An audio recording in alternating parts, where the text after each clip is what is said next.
If you've ever been overwhelmed by a growing company or a project or felt insecure in your role or just felt alone in general with any company you've worked with, this episode is going to be for you. We're going to talk about things to overcome that loneliness, overcome that insecurity, and other things you can do to continue to grow with a company that's continuing to scale. So let's get into today's episode.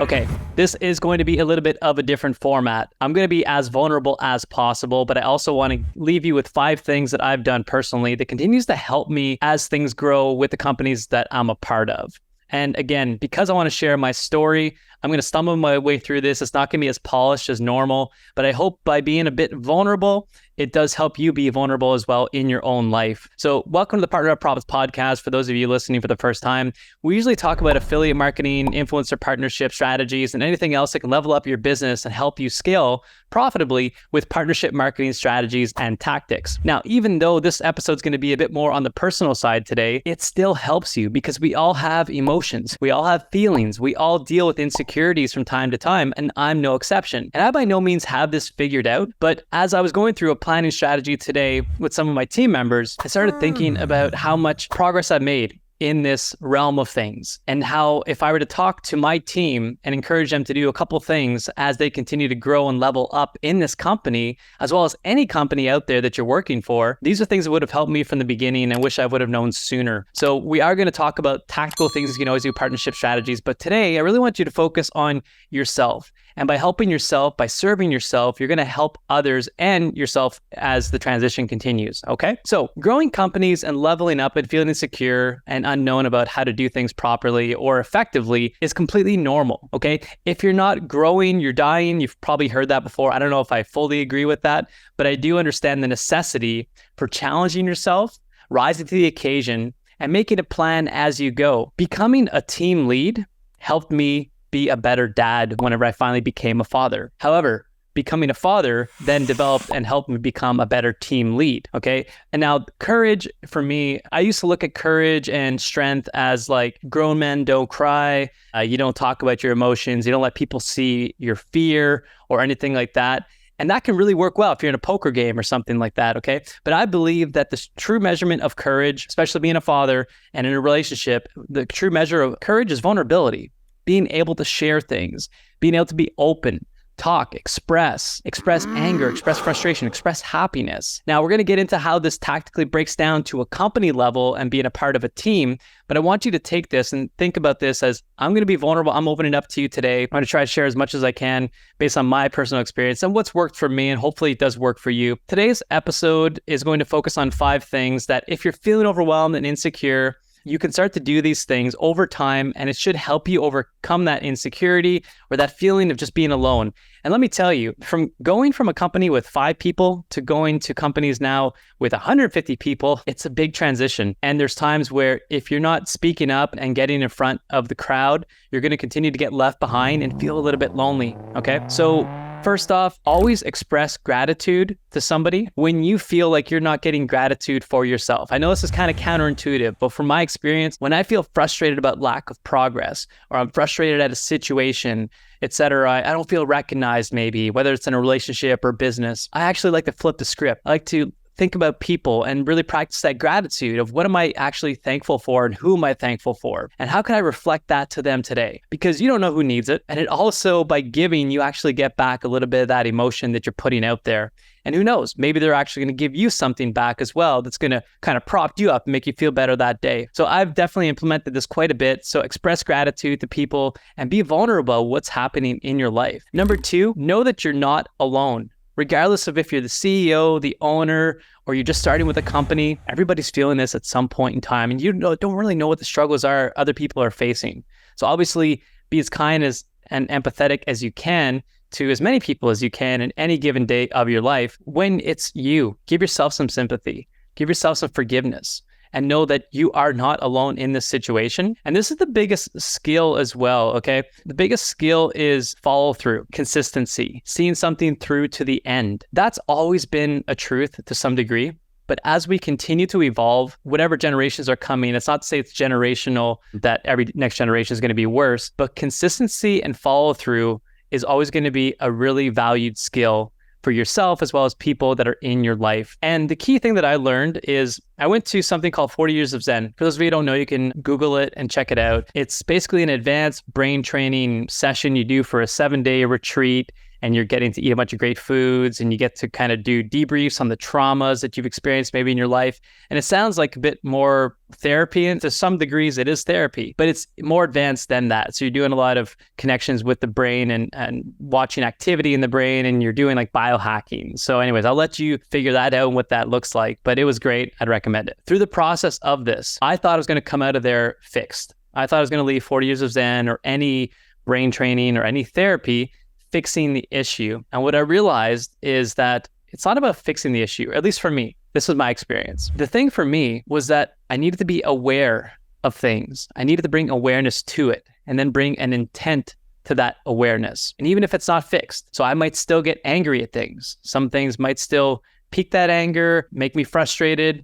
The difference now is the amount of time it takes me to overcome that anger or frustration is a lot less. And that's the key here too. Whether it's emotional, you're feeling fatigued, discouraged, frustrated, angry, happy, ride that as long as you want. But in the moments where you're down on yourself, it's not that you should get upset that you're down on yourself and say, oh, why does this keep happening? Why do I keep getting down on myself? I should never get down on myself. That is short-sighted. Don't think of it like that. Think of it as you don't want to stay in that state for very long. Of course, the ultimate dream is that you never feel those emotions, but the reality is you will feel down on any given day. Things happen.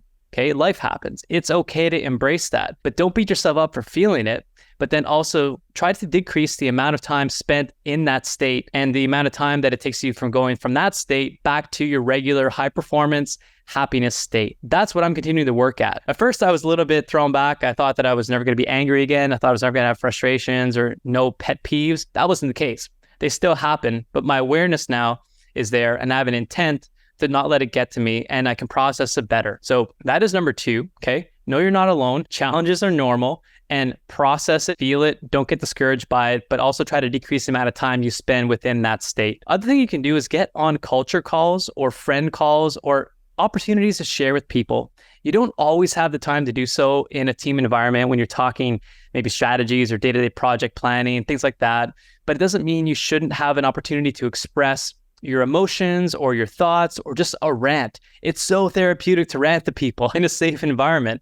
And if that's not the company culture you have, search for external places that you can vent and rant. You could do it with your spouse. But I also recommend trying to find a non-biased participant that you're not wearing down your spouse either. Whether that's a mastermind call, whether that's a group coaching call, or somewhere that is a safe environment for you to actually talk about these things. Get them out. Have somebody to brainstorm some things with that are maybe not strategically involving the business, that might also be to do with you. I've also worked with emotional therapists everywhere, everything from understanding affirmative thoughts, reshaping the way you think, to EFT, which is a tapping practice on how to process emotions and talk through things. But I did rely on coaches to get me through these periods, and I continue to do so. It doesn't change. And wherever I get in the next level of my career or business or professional life, whatever I want to do, you have to continue to search for external support. It's not enough to try to do it alone anymore, okay? And that's what I've learned from experience. And I'm an introvert. I'm a shy guy for the most part, even though I'm on camera doing a podcast. This is my way of sharing, but hopefully as an introvert,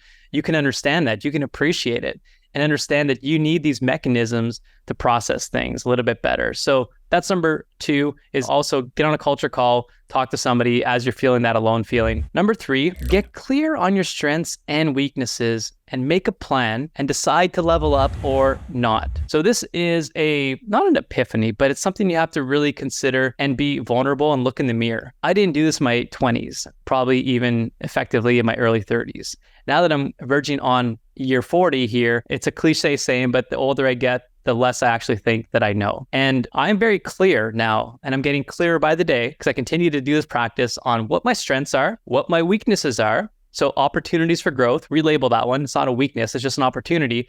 Or it's an opportunity to delegate. It doesn't mean that you have to hold on to that weakness and try to level up in it. But I consistently look in the mirror or analyze what I'm doing, as well as I get feedback from people on my team. And what I don't want to do is I don't want to continue to repeat the same mistakes over and over again every single year, or in every meeting or every single week of my life, whether it's my relationships whether it's business, I don't want to continue to repeat patterns. I want to continue to work at them and overcome them and be aware. Awareness is key, and I've said this for points number 2 and 1, but in number 3, it's the same thing. So what I've found is that I was always getting discouraged by lack of progress due to my own inefficiencies. Now I have less of those, and I still have some, but I have less of those because I focus on my strengths. I delegate my weaknesses, or I bridge the gap between the weakness and what I need to accomplish by who else I need to resource in my business or personal life. So it's okay to recognize these things, but make sure you're giving yourself an honest assessment and then make a decision. Do you want to level up or not? Because this is and can be a stressful situation if you're not used to adapting, if you're not a driver. You have to make that decision. And back in 2017, 16, I think I went through these metamorphoses a few times where you've come to realization that you've kind of plateaued at an education level, at a certain skill, and you have to make a decision that I want to go forward. I want to continue to learn. I want to evolve.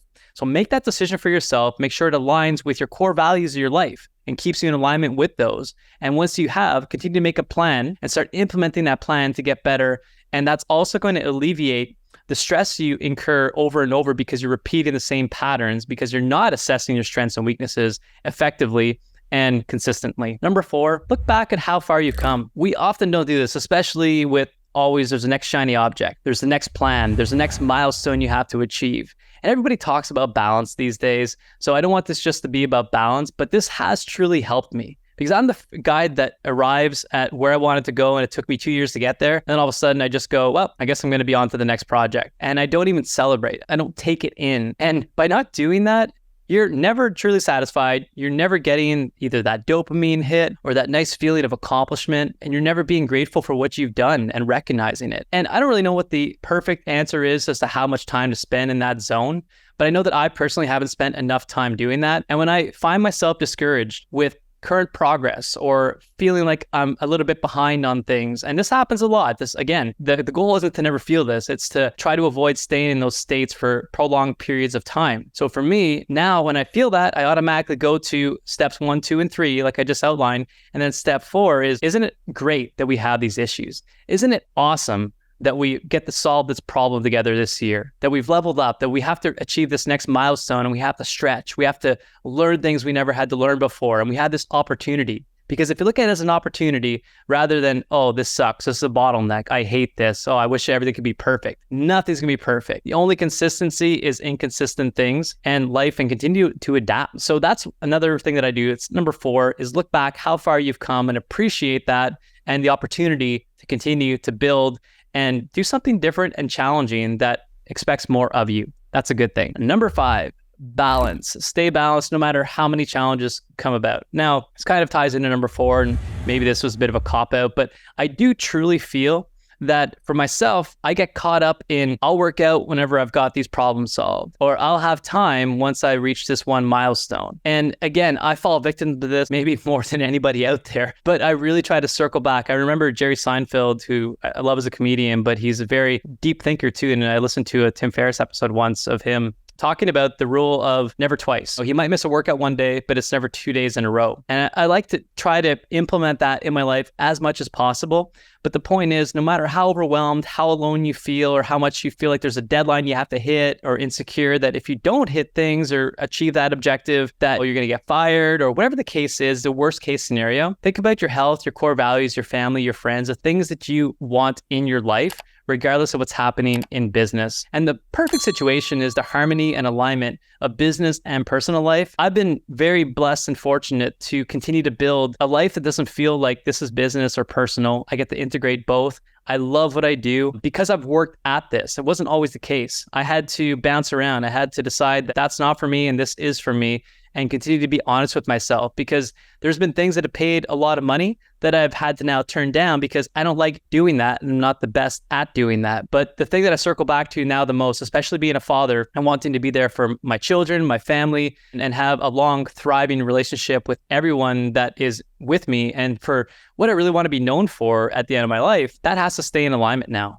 So I try to keep that alignment in place where nothing pivots, although it's, again, not perfect. but keep that top of mind as you continue to level up in your business, in your personal life and professional, etc. It's important to stay aligned with your core values. And if you don't have those outlined, I would suggest doing that. I literally have a piece of paper in front of me, or I have a document I'll open on my computer before I start my workday, at the end of my workday. Again, I don't do it every day, but I do look at it and say, and it's affirmations, whether it's gratitude practice or something, but making sure that you tune into those things every single day to keep you aligned with that, especially when you feel misaligned or things are going off the rails. Again, decrease the time between feeling in the state of overwhelm back to the state of gratitude and appreciation. That's the real key message here between all these things. And listen, it's normal to feel the feelings that we're all feeling. I'm talking now straight to my team. If anyone's listening to this, as we go through challenges, these challenges are normal. They're a blessing. They're a great thing to be experiencing. And if you keep that mindset and you keep implementing some of these things that I've told you today, but also just reaching out to people and being vulnerable and talking and know that it's okay to do that and that it plays a part in the greater good of what you're trying to accomplish, again, in business or personal, that's the real key. So hopefully you got some value out of this little mini episode that had nothing to do with partnership marketing and everything to do with mindset and emotional stability and processing.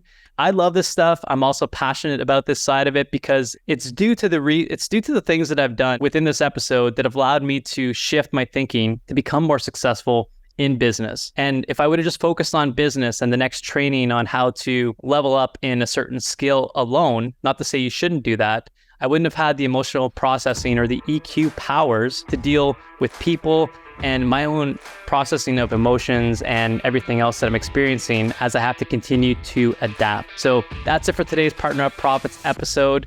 And I will see you on the next one. And I hope you got massive value from this and that it changes at least one day in your life. Take care.